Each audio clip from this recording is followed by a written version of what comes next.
नमस्कार। अध्यात्म के आज के एपिसोड में मैं हूं आपके साथ लीना। आज हम बात करेंगे कुंडली जागृत करने के बारे में। कई लोगों को कुंडलिनी और कुंडली के बारे में नहीं पता होता, इसलिए आज मैं आपको पहले दोनों में अंतर बताना चाहूंगी। कुंडली हमारी जन्म पत्री होती है, जिसमें आपके जन्म की तिथि, समय, स्थान के ग्रह नक्षत्रों की गणना की जाती है। वहीं कुंडलिनी का अर्थ होता है घुमावदार। कुंडलिनी हमारे शरीर के 7 मुख्य चक्र के बारे में बताते हैं।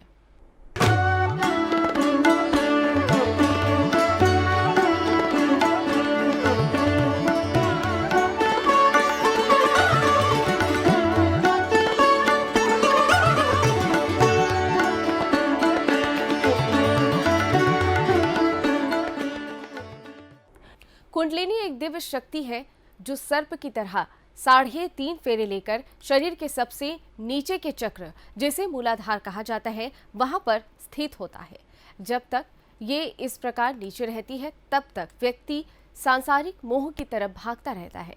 लेकिन जब ये जागृत होती है तो ऐसा लगता है कि कोई तरंग, सर्पीला कार तरंग जो घूमती हुई ऊपर की ओर उठ रही है, और ये एक बड़ा ही दिव्य अनुभव होता है।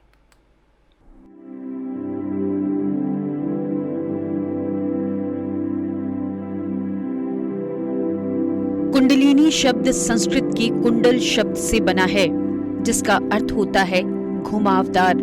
मान्यता है कि कुंडलिनी शक्ति प्रत्येक व्यक्ति के मूलाधार चक्र में सर्प के समान कुंडली मारकर सोई रहती है, जिसे हठ योग साधनाओं से जगाना होता है। इसे जगाने में आप जितने सफल होते जाएंगे, आपका संपूर्ण स्वास्थ्य उतना ही बेहतर होता चला जाता है।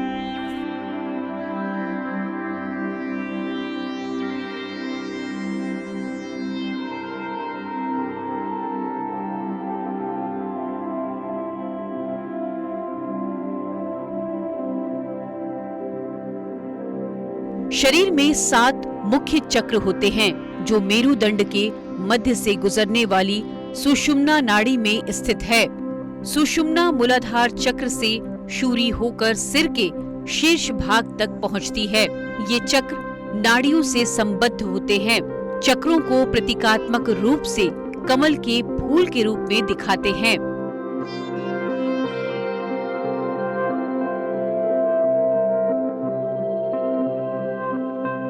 कुंडलिनी जागरण की कला को अच्छी तरह समझने के लिए सबसे पहले हमें हठ योग के विषय में जानना होगा।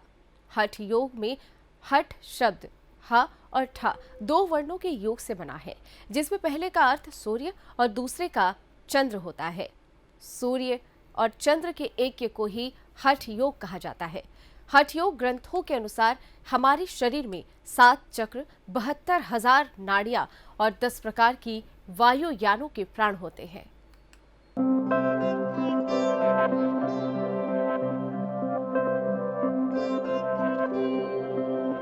हठ योग चित्त वृत्तियों के प्रवाह को संसार की ओर जाने से रोककर अंतर्मुखी करने की एक प्राचीन भारतीय साधना पद्धति है, जिसमें प्रसुप्त कुंडलिनी को जागृत कर नाड़ी मार्ग से उठाने का प्रयास किया जाता है और विभिन्न चक्रों में स्थित करते हुए उसे शीर्षस्थ सहस्त्रार चक्र तक ले जाया जाता है।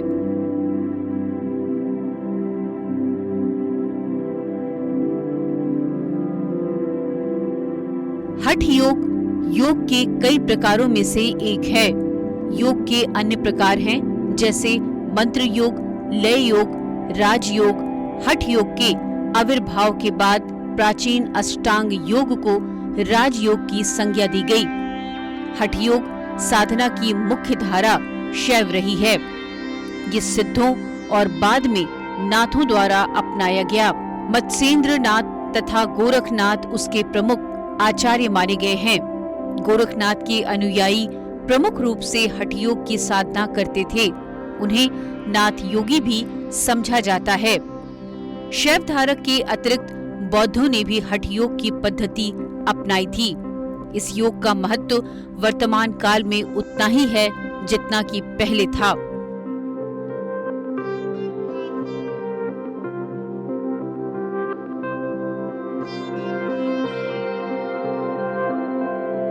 हमारे शरीर में 7 चक्र होते हैं।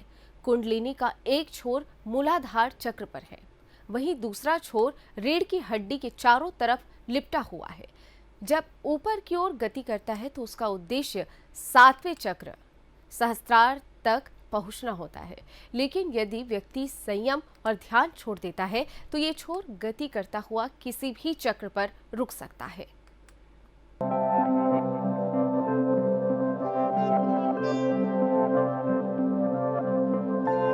मूलाधार चक्र पुरुष के शरीर में जनेंद्रियों और गुदा के बीच होता है और स्त्री के शरीर में गर्भाशय ग्रीवा में स्थित है। मूलाधार का अर्थ होता है हमारे अस्तित्व का आधार, इसलिए इसे मूल केंद्र माना जाता है। मूलाधार चक्र पृथ्वी तत्व से संबद्ध है। इसका प्रतीक है 4 दल वाला गहरा लाल कमल। वहीं इसका बीज मंत्र है।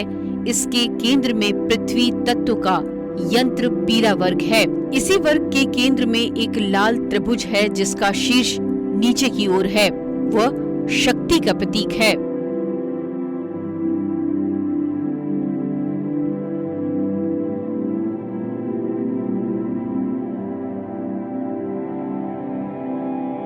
त्रिभुज के भीतर एक लिंग है जो सूक्ष्म शक्ति का प्रतीक है। हमारी कुंडलिनी शक्ति सुषुप्तावस्था में इसी लिंग के चारों ओर 3.5 लपेट लिए हुई लेटी हुई है। यही कुंडलिनी शक्ति का निवास स्थान है। यही स्थान मनुष्य की समस्त शक्ति, काम शक्ति, भावनात्मक, मानसिक, अतिद्रिय या आध्यात्मिक शक्ति का केंद्र है। हठ योग का उद्देश्य है आत्मशुद्धि, मानसिक एकाग्रता और क्रियाओं के जरिए इसी सुषुप्त कुंडलिनी शक्ति को जागृत कर इसे विभिन्न चक्रों से होते हुए सहस्त्रार चक्र तक ले जाना, जिसे शिव स्थान भी कहते हैं।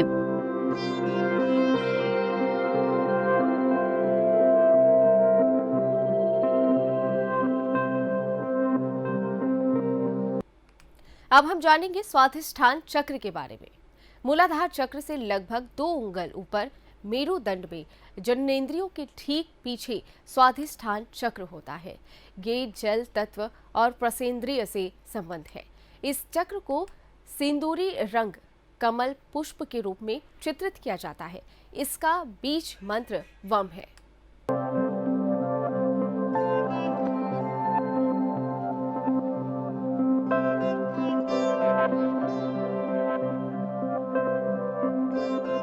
स्वाधिष्ठान चक्र इंद्रिय सुख भोग की अभिलाषा का प्रतीक है। स्वाधिष्ठान की मुख्य वायु का ध्यान है और ये चक्र प्राणमय कोश का निवास स्थान है। इसकी शुद्धि से व्यक्ति पार्श्विक वृत्तियों से ऊपर उठ जाता है। मणिपुर चक्र ये नाभि के ठीक पीछे मेरुदंड में स्थित है। ये अग्नि तत्व और दृष्टि। इस चक्र को 10 दलों वाले कमल के रूप में चित्रित किया जाता है। कमल के मध्य में अग्नि तत्व का गहरे लाल रंग का त्रिभुज है। इसका बीज मंत्र ए है। इसका सीधा संबंध महत्वाकांक्षा, इच्छा शक्ति और शासन करने की क्षमता से है। हमारा पूरा पाचन तंत्र इसी चक्र से नियंत्रित होता है।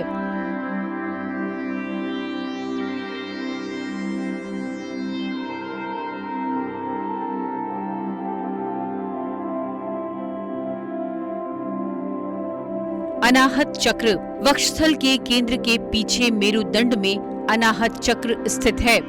ये वायु और स्पर्श से संबद्ध है। कमल के केंद्र में एक षटकोणीय आकृति है। इसका बीज मंत्र या है। ये निस्वार्थ प्रेम का प्रतीक है। इस स्तर पर भाईचारे एवं सहनशीलता की भावना विकसित होती है और सभी जीवों के प्रति निष्काम प्रेम का भाव रहता है।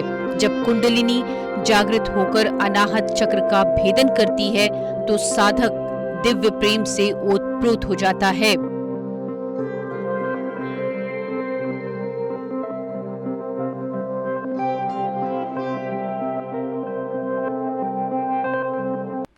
विशुद्धि चक्र ये गर्दन और कंठ कुंभ के पीछे यानी मेरुदंड में स्थित है। ये शुद्धि का केंद्र भी होता है। इसे 16 दल वाले बैगनी कमल के जरिए दर्शाया जाता है।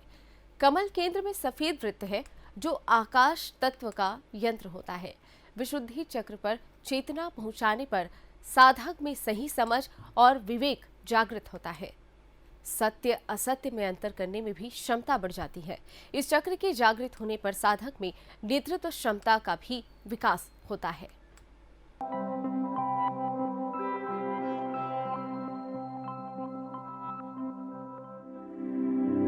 आज्ञा चक्र मध्य मस्तिष्क में भूमध्य के पीछे मेरुदंड के शीर्ष पर आज्ञा चक्र स्थित है। इस चक्र को तीसरा नेत्र, शिव नेत्र, ज्ञान चक्षु, त्रिवेणी आदि नामों से जाना जाता है। आज्ञा चक्र को चांदी के रंग के 2 पंखुड़ी वाले कमल के रूप में दर्शाया जाता है। ये 2 पंखुड़ियां सूर्य तथा चंद्र या पिंगला एवं ईड़ा का प्रतीक है। कमल के केंद्र में पवित्र बीज मंत्र ओम अंकित है। जब आज्ञा चक्र जागृत होता है तो मन स्थिति और शक्तिशाली हो जाता है और 5 तत्वों के ऊपर साधक का नियंत्रण हो जाता है। इसके अतिरिक्त अधिग्रहण करने में इंसान सक्षम होता है। इसके जागरण से बुद्धि, स्मृति और प्रबल एकाग्रता शक्ति प्राप्त होती है।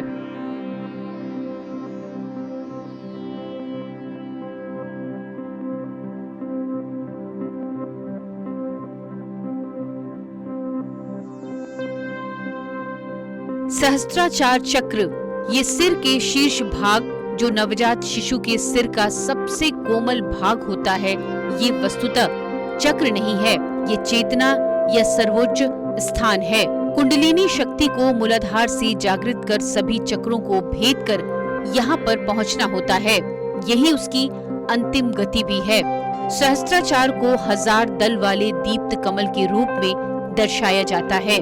मूलाधार शक्ति प्राकृतिक या पार्वती का स्थान है। सुषुप्त कुंडलिनी को जागृत कर सभी चक्रों को भेदते हुए सहस्त्राचार चक्र, जिसे शिव चेतना या परमात्मा का स्थान माना गया है, में स्थित होने को ही कुंडलिनी का पूर्व जागरण या जीवात्मा और परमात्मा का मिलन या चेतना और पदार्थ का मिलन कहा जाता है। यहाँ योगी परम गति को प्राप्त करता है, जन्म मृत्यु के चक्र को पार करता है।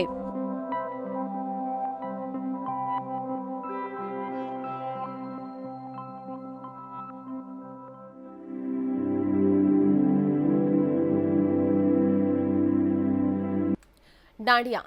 गोरख संहिता के अनुसार नाभि के नीचे नाड़ियों का मूल स्थान है। उसमें से 72,000 नाड़ियां निकलती है। उनमें से 3 प्रमुख नाड़ियां हैं, ईड़ा, पिंगला और नासिका। ईड़ा बाई नासिका और पिंगला दाई नासिका के संबंध है। ईड़ा नाड़ी मूलाधार के बाएं भाग से निकलकर प्रत्येक चक्र को पार करते हुए मेरुदंड में सर्पिलाकार गति से ऊपर चढ़ती है और आज्ञा चक्र के बाएं भाग में इसका अंत होता है।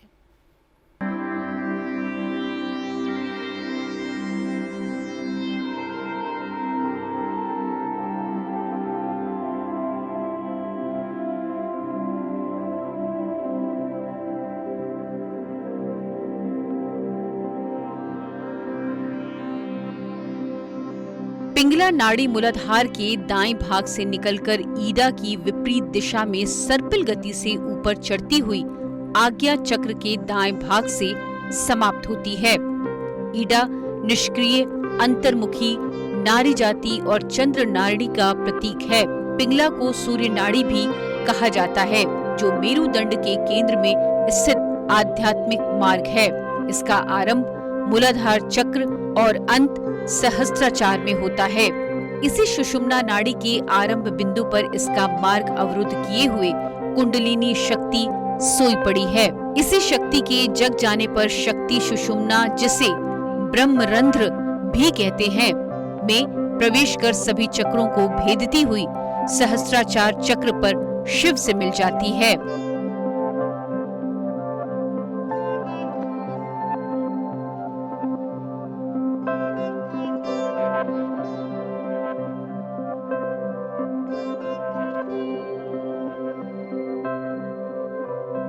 जब बाईं नासिका में श्वास का प्रवाह अधिक होता है तो ईडा नाड़ी, जो हमारी मानसिक शक्ति का प्रतीक है, की प्रधानता रहती है। इसके विपरीत जब दाईं नासिका में श्वास का अधिक प्रभाव होता है तो ये शारीरिक शक्ति का परिचायक है। जब दोनों नासिकाओं में प्रवाह समान हो तो सुषुम्ना का प्राधान्य रहता है। ईडा और पिंगला में संतुलन लाने के लिए शरीर को पहले षटकर्म, आसन, प्राणायाम, बंध और मुद्रा के जरिए शुद्ध करना होता है। अगर ईडा प्रभावित हो रही है तो मन अति क्रियाशील और बेचैन रहता है। जब सुषुम्ना प्रभावित होती है तब कुंडलिनी जागृत होकर चक्रों को भेदती हुई ऊपर की ओर चढ़ती है।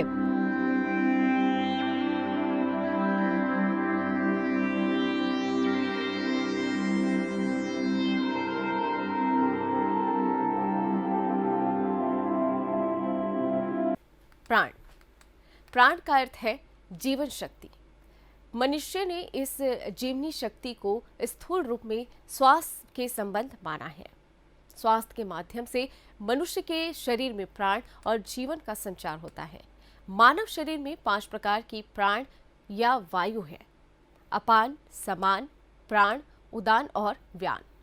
अपान गुर्दा प्रवेश में और समान नाभि प्रदेश में स्थित है। प्राण की स्थिति हृदय क्षेत्र में और उदान गले के क्षेत्र में स्थित है। वहीं व्यायाम पूरे शरीर में व्याप्त है। वेदी, उज्जाई, शीतली, भृत्रका, भ्रामरी, मूर्छ। अब हम जानेंगे कुंडलिनी जागृत करने के नियम और लाभ के बारे में। सबसे पहले खुद को शुद्ध और पवित्र करें। शुद्धता और पवित्रता आहार और व्यवहार से ही आती है। बता दें कि कुंडलिनी योग ऐसी योग क्रिया है जिसमें व्यक्ति अपने भीतर मौजूद कुंडलिनी शक्ति को जगाकर दिव्य को प्राप्त हो सकता है।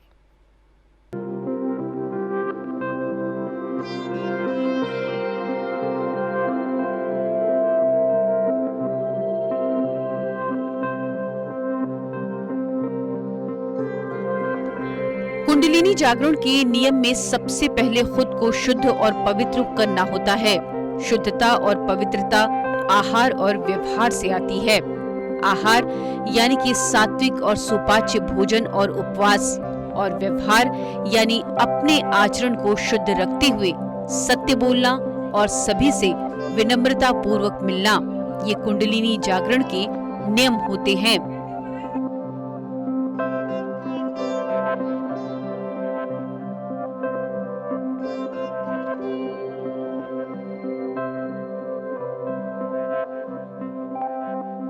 कुंडलिनी जागरण के कई लाभ हैं।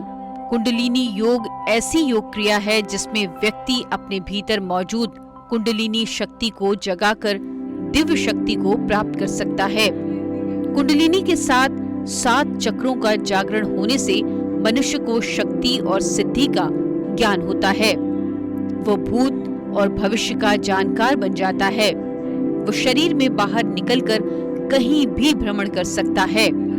वो अपनी सकारात्मक शक्ति के जरिए किसी के भी दुख दूर करने में सक्षम होता है।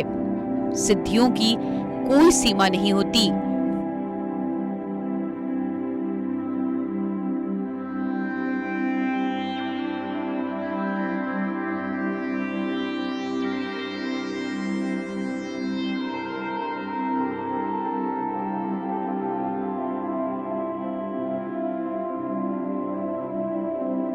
कुंडलिनी शक्ति की व्याख्या साक्षात महादेव शिव ने की थी और उन्होंने इस कुंडलिनी शक्ति के जागरण के साथ ही साधक को मिलने वाली अवस्था के बारे में बहुत ही विस्तार से बताया है और समझाया भी है। लेकिन ये रहस्य काम कैसे करता है, इसे जानबूझकर विखंडित रूप में बताया गया था, क्योंकि ये बात बहुत ज्यादा भयंकर और प्रबल विषय था जो आज की भौतिक मानव विज्ञान की विकसित और परमाणु ऊर्जा से भी बहुत अधिक विध्वंसक है।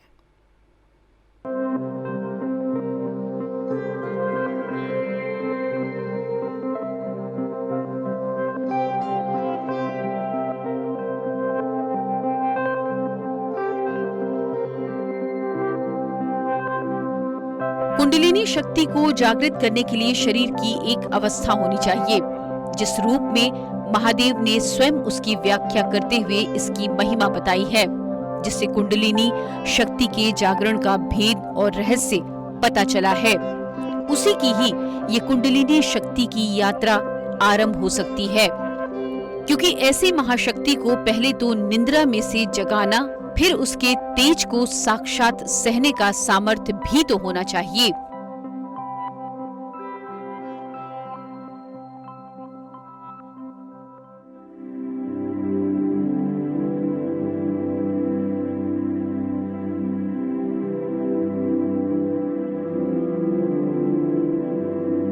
करोड़ों की तादाद में लोग गायत्री मंत्र जप की साधना करते हैं और करोड़ों की ही तादाद में लोग प्रणव का ध्यान करते हैं। जिनको कुछ भी समझ में नहीं आया, उन्होंने श्वासों पर ध्यान देकर ध्यान करना शुरू कर दिया है। जब हम रात दिन ध्यान के विषय में सोचेंगे तो निश्चित ही हमारी मानसिक व्यवस्था वैसी ही बन जाएगी और ध्यान में हमारे साथ वही होंगे जो हमारी मानसिकता में होंगे।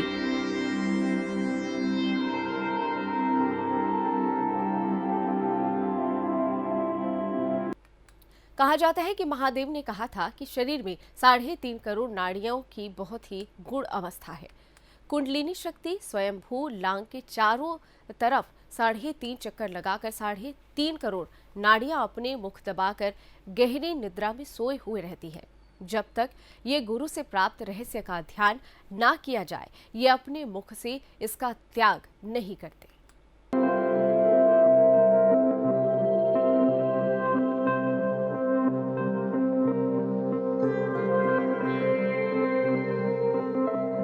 कुछ लोगों ने 12 प्रमुख नाड़ियों का उल्लेख किया है, मगर महादेव ने 12 नहीं बल्कि 10 नाड़ियों की गिनती बताई है। इसके बाद जो अंत में 3 नाड़ियों की संख्या बचती है, उसके बारे में सभी लोग भली भांति रूप से जानते हैं। कुंडलिनी शक्ति की यात्रा असल में ईडा और पिंगला से शुरू होकर 72,000 नाड़ियों को जागृत कर 3.5 करोड़ नारियों को कुंडलिनी शक्ति के मुख से छुड़ाकर 10 नाड़ियों को जागृत करने के बाद ही सुषुम्ना के मार्ग से प्रारंभ होती है।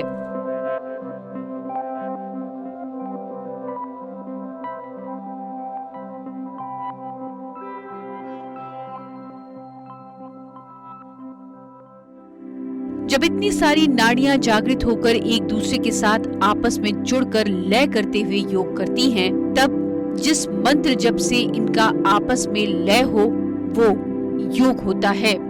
इसे मंत्र योग भी कहते हैं और इस मंत्र योग से जो मंत्र सिद्ध हो जाता है उसे ही सिद्ध योग कहा जाता है। हमें एक बात को बहुत ही अधिक गहराई से समझने की आवश्यकता है और वो ये है कि हर प्रकार के मंत्र की इंसान को सिद्धि तो प्राप्त हो जाती है, मगर वह इंसान को सिद्ध नहीं कर सकता है, क्योंकि सिद्ध होने का विज्ञान और मार्ग बहुत अलग है। गायत्री, राम, कृष्ण, विष्णु, काली, भैरव और हनुमान, कई देवी देवताओं की कई लोगों के पास से एक से अधिक सिद्धियां हैं, मगर वो सभी सिद्ध नहीं हैं।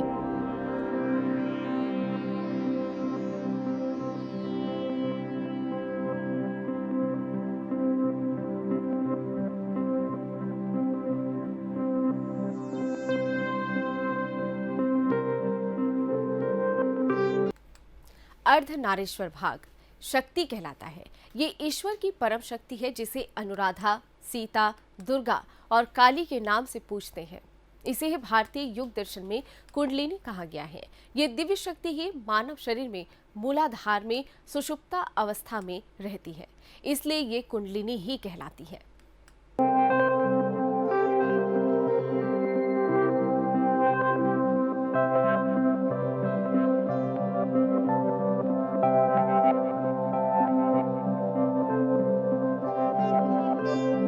जब कुंडलिनी जागृत होती है तो ये सहस्त्रार में स्थित अपने स्वामी से मिलने के लिए ऊपर की ओर उठती है। जागृत कुंडलिनी पर समर्थ सद्गुरु का पूर्ण नियंत्रण होता है। वे ही अपने योग को अनुशासित और नियंत्रित करते हैं। कुंडलिनी से जो योग करवाया जाता है उससे मनुष्य के सभी अंग स्वस्थ हो जाते हैं। साधक का जो अंग बीमार या कमजोर होता है, मात्र उसी की यौगिक क्रियाएं ध्यान अवस्था में होती हैं और कुंडलिनी शक्ति व्यक्ति उसी बीमार अंग का योग करवाकर उसे पूर्ण स्वस्थ कर देती है।